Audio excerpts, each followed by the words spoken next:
बाळ, फ्रीजमधून श्रीखंड काढ ना. आम्ही पूर्वी घरीच बनवायचो श्रीखंड. त्याची चवच वेगळी होती. आता काय सगळं रेडीमेड. आजी, हे श्रीखंड खाऊन बघ.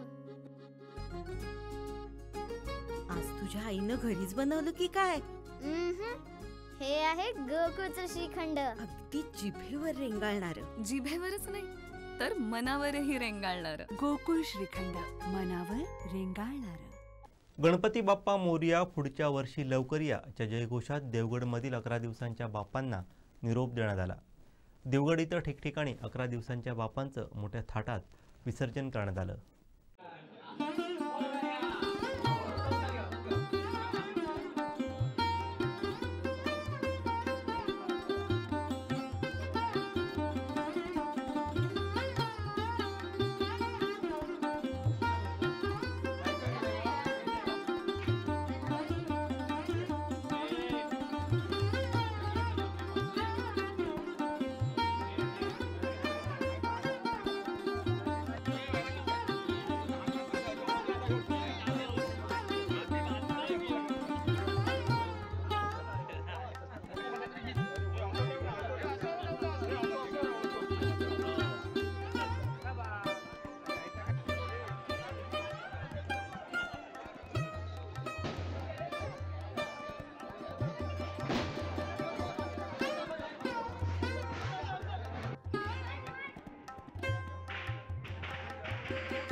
आमचे दिवसभरातले सर्व अपडेट्स, ताज्या घडामोडी आणि थेट लाईव्ह पाहण्यासाठी सबस्क्राईब करा, लाईक करा कोकणचं नंबर 1 महा चॅनल कोकण 7 लाईव्हचं YouTube चॅनल.